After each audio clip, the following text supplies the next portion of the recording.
Greetings, vinyl community. Welcome back to the channel. Edwin here, the Pretty Green Vinyl Guy, with my best of 2019. I think it's the top 15. How's everybody doing? Everybody having a good, crazy Christmas season? I know I am. Yeah, I just managed to get a couple hours here. My daughter's home for the holidays, and her and my wife are hitting the mall to do some last minute shopping, so I thought while they were out of the house, I would fire off a video. I wanted to get this done before Christmas so that it could, you know, be there for your entertainment pleasure when your relatives are driving you crazy and you sneak off to the bathroom for a number 2 and figure you can watch a couple of YouTube videos in the background, right? We know you do that. You do that.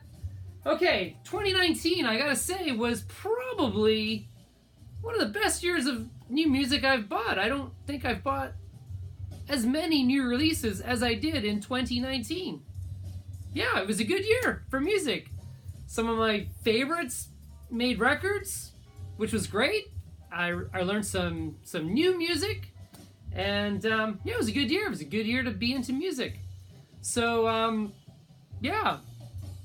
I've watched some other videos. I've seen a top 10. I've seen a top 20.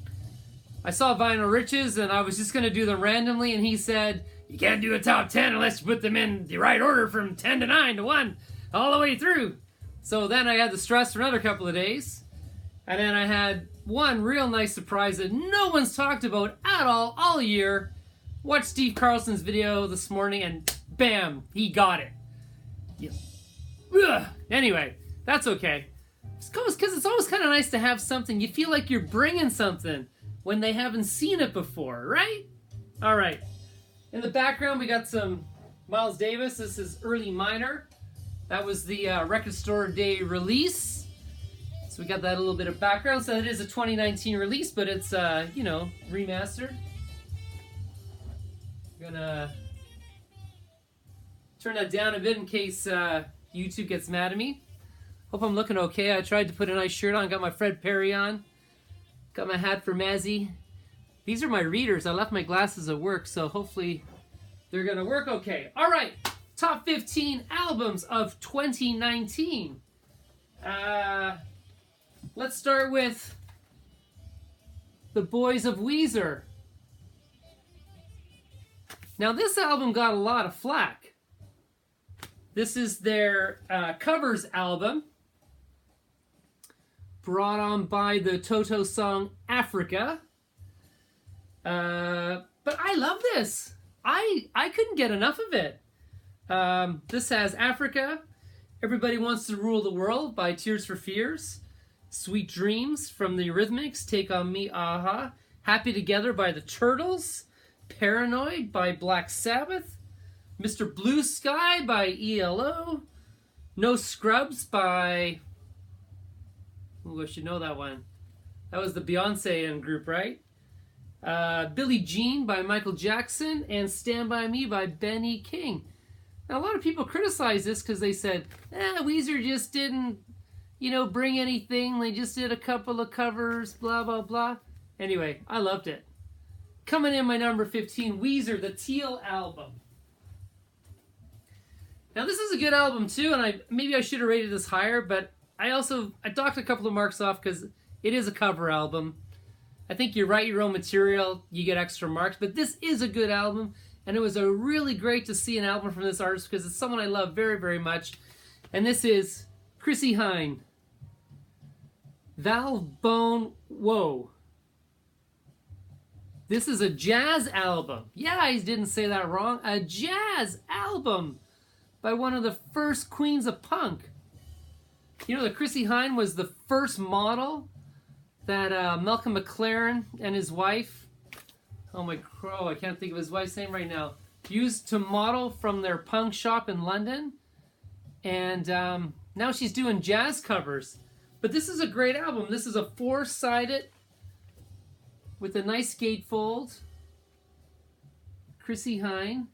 She does covers of the Beach Boys, Frank Sinatra, even Nick Cave. And you know what how I feel about Nick Cave. But yeah, this is a really, really good album. It's great background music. You know, if you got time before Christmas Day and you're sick of Christmas music, run out and get this or put it on Spotify. This is really good music. Anyway, this is Chrissie Hynde, Val Bone Woe, and the Val Bone Woe Ensemble. Another favorite band of mine when I was growing up, when I was really into the whole mod thing, is The Specials. And they released a new album this year, Encore. This was the first time 3 of the original band members had gotten back together and written new music. This was a nice surprise. I didn't know the Specials were going to do an album this year. I wish I had saw the show. I had a chance to go see them in Toronto, and I just couldn't get there. I would have had to stay an extra night. This is a really good album. It, you know, it's got a little bit of that kind of getting into hip-hop-y thing on there, which you would expect with where music has gone since, you know, the last Specials album. But it also stays true to their roots. There's some good ska on this, and very good album. This is The Specials with Encore. Now, another real big surprise this year. I didn't expect these guys to drop an album, and if they did drop it, I expected it to stink, because I haven't done anything good in 25, 30 years. And I'm talking about The Who. Yeah, Who, by The Who. New album, 2019. Now, there's been lots of stuff on it. Is it The Who? You got Roger Daltrey, of course. You got Pete Townsend, of course. But yes, we know Keith Moon has died. We know John Entwistle has died. It doesn't matter. It's only the name. My God, if they called it the Pete Daltrey album, it wouldn't really matter. This is still a great album. Check out that cover. Lots of nostalgia picks from early Who albums. You even got Batman and Robin there. But yeah, this is a really, really good album.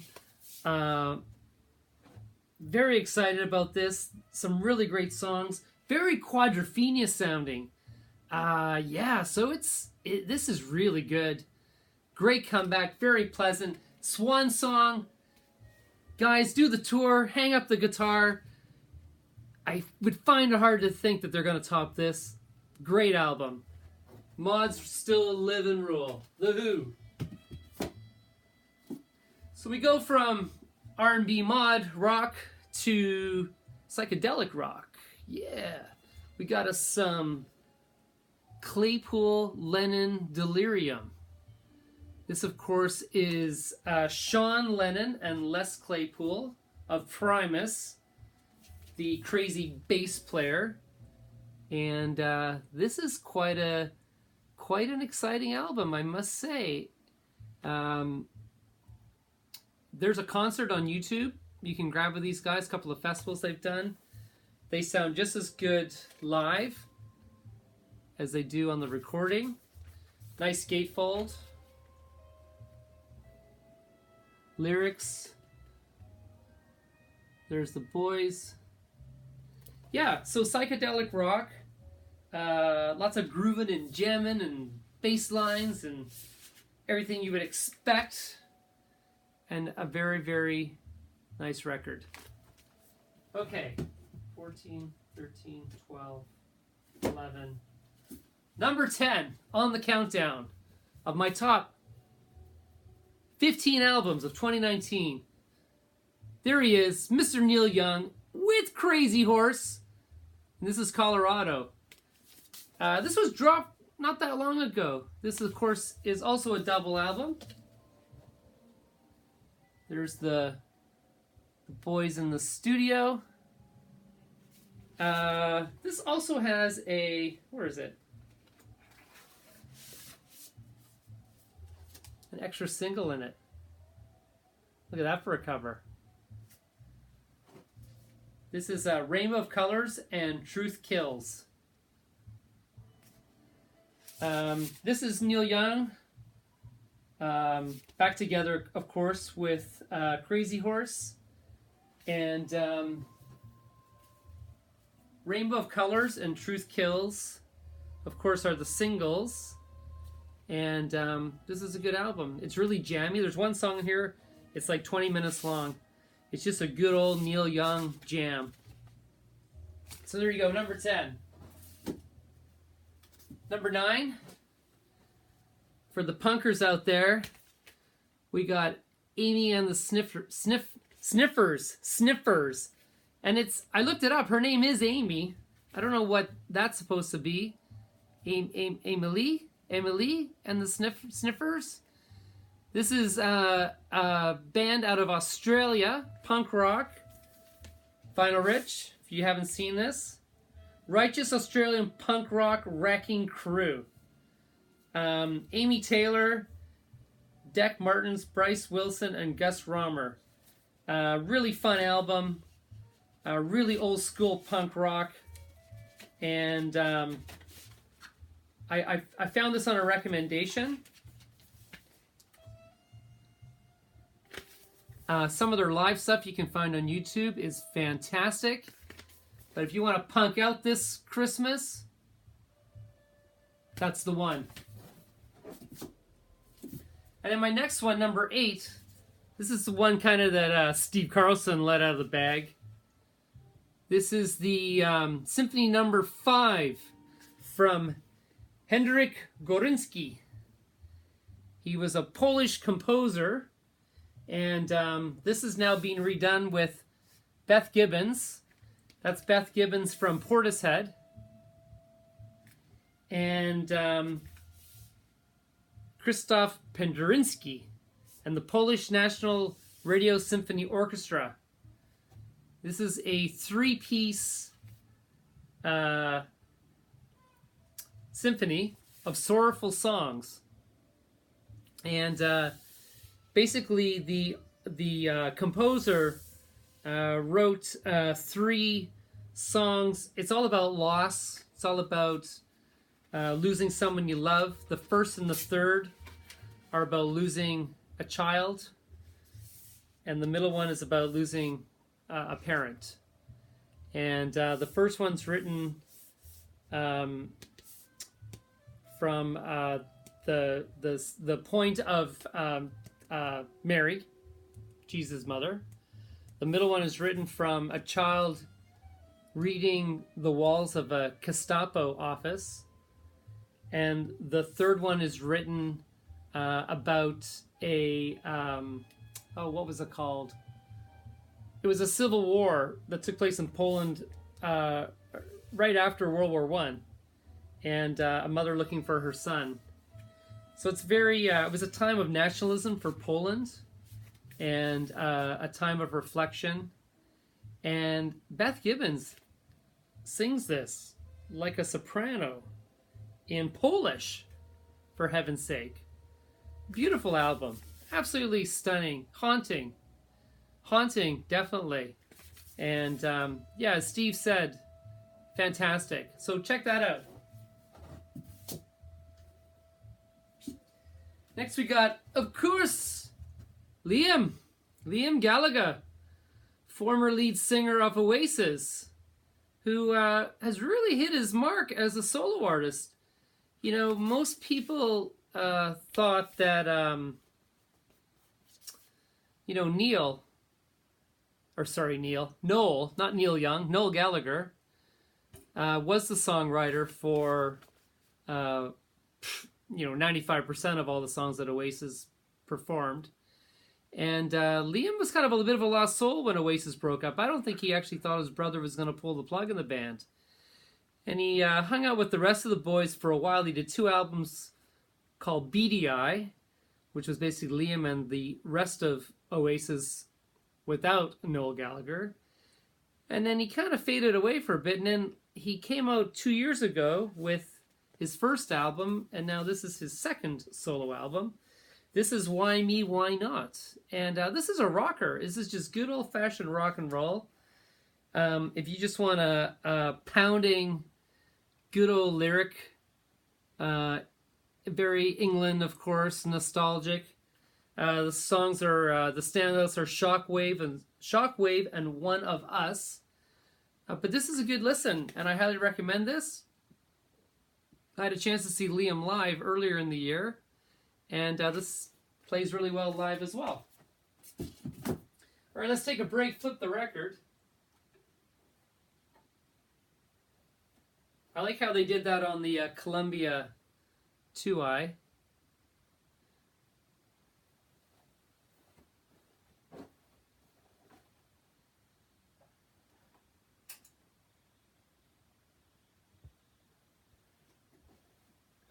And cheers, everybody.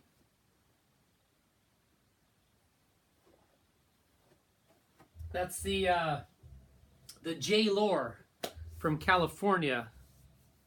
Cab Sav. Got a little bit of a bite in the end there, but it's very good. Very good.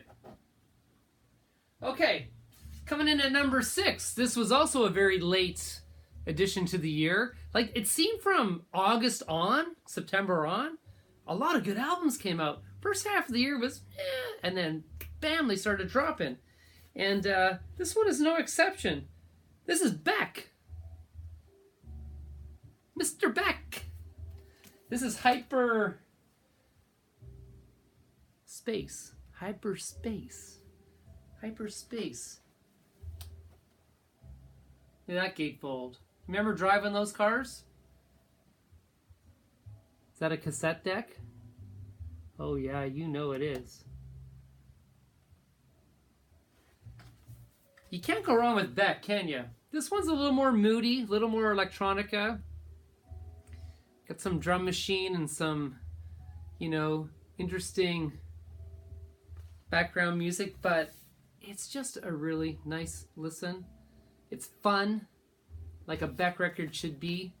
It's upbeat in parts, but you can also just put it on and, you know, get on with your stuff. Hyperspace. This was a special or limited edition on that gray vinyl that keeps popping up. Look at that. Looks like it melted in the pressing, but it sounds just fine. Beck. Okay, coming in at number 5. We talked about this album earlier in the year. This is Leonard Cohen. This is the posthumous release, Thanks for the Dance. Just a beautiful album produced by his son. Yeah, I talked about this in an earlier video. His son Adam Cohen. This is kind of a centerpiece to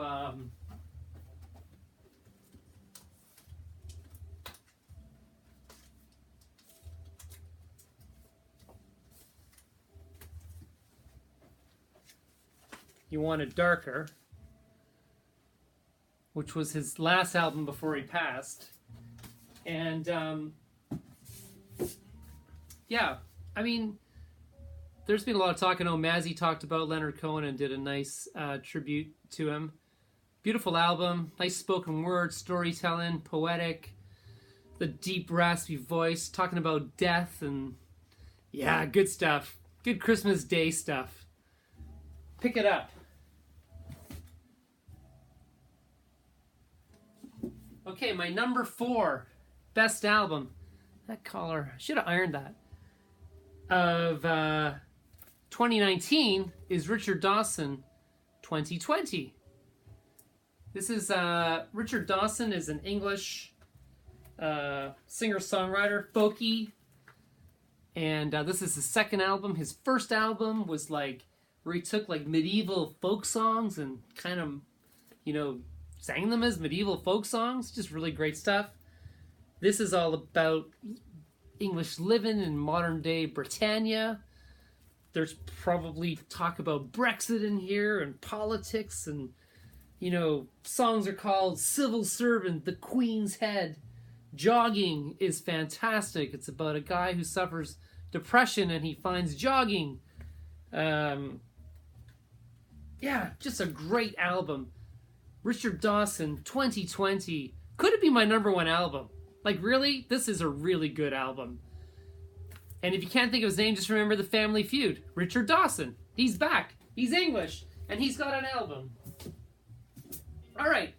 My number 3 album, if you want an album to put on from start to finish that just makes you feel like dancing and yelling and playing air guitar and screaming into a microphone, then the Raconteurs, Help Us Stranger. What a fun album. Jack White, Can Do No Wrong, and this is just a fun, upbeat, jamming, great lyrics that, you know, make you just want to sing and sing along with the chorus. And yeah, I mean, how can you not love this album? No one's put this in their top 10 of the year. I don't believe it. This is a really great album. I mean, it's Jack White, for crying out loud. Yeah. Side 1 is just incredible. Born and Raised, Help Me Stranger, Only Child, Don't Bother Me, Shine the Light on Me, Some Days I Don't Feel Like Trying. It's a perfect side. Really good album. Highly recommend it. Okay, coming in at number 2 was an artist that I knew nothing about, and this is Wise Blood. I have seen this on a couple of lists, and this is Titanic Rising, I believe, and this is Natalie Mirren. Her stage name is Wise Blood. Wise Blood. And so I put this on, sat at my desk, needle dropped, like Karen Carpenter's being reincarnated. Like, she sounds exactly like Karen Carpenter. It's uncanny. Maybe a little bit of Carole King in there, but wow. This is a beautiful album, a really, really beautiful album. You can listen to this over and over again. Great, great lyrics, great songmanship. Just a voice of an angel. Like, yeah, if you think, yeah, Karen Carpenter, but then there's a little bit of, you know, modernization to it. There's a bit of jazz in there. There's a little bit of electronica in there. There's a little bit of... Is there a little bit of country in there? I think there is. Yeah. So, yeah, this is my number 2 pick for the year. This was something 2 months ago I'd never even heard of. And, yeah, this is Wise Blood, who is Natalie Mirren, and the album's called Titanic Rising. And, of course, drum roll, please, the number 1 album in the Pretty Green Vinyl Guys house, because it's only my top 15. I don't, you know, you can argue with me, that's fine. It's what I want to listen to. But yeah, Nick Cave and the Bad Seeds, Ghosteen. Just a beautiful album. I freaking love this album. I've already talked about it on the channel, and you can't go wrong with this album. It's beautiful, it's poetic, it's haunting. I'm into haunting, I guess, huh? And just a beautiful album. It was worth the wait, Nick Cave. It was worth the wait.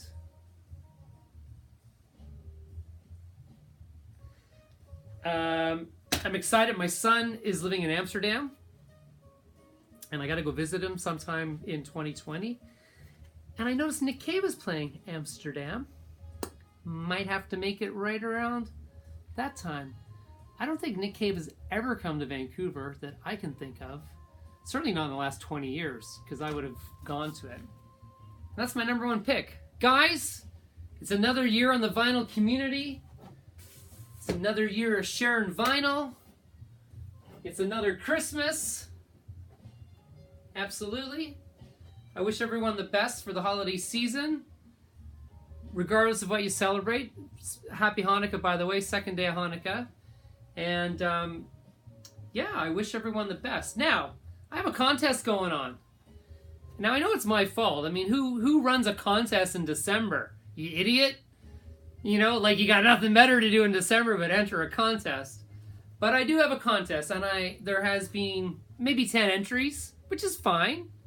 I'm up 100 subscribers, so, you know, that's good. Gained some new people on my channel. Cheers, everybody. Welcome to the channel, by the way. And, you know, if you have time over the holidays, if your relatives are pissing you off and you want to sneak into your man cave and your vinyl room and make a video, that's great. If not, it's all good. I understand because, like I said, I'm the idiot that decided to run a contest in December. But you know what? You can't pick when you're going to hit 500 subscribers, can you? That's not my fault. That was out of my control. So I know I could have held off to the new year, but anyway, I wanted to get going. I wanted to do it. I wanted to give something back to my subscribers by offering a nice prize. So if you can get something done by December 30th, that would be fantastic. I did notice 6-inch pianist. Is that right? That just sounded weird all of a sudden. I know you did a video. I haven't had a chance to comment on it yet. I watched a little bit of it last night. Like all of you, I'm working. I had to work today, tomorrow. Oh, poor me. And get ready for Christmas. So, but anyway, if you can get something done by the 30th, sounds great. To be honest, I'm probably not going to get to the response till around January 2nd. So even if you're a little bit late, don't worry about it. Like I say, by the time January 2nd comes around after New Year's, that's when I'll probably get back to the channel.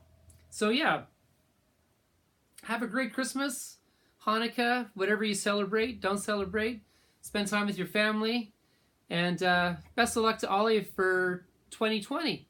Cheers, vinyl community.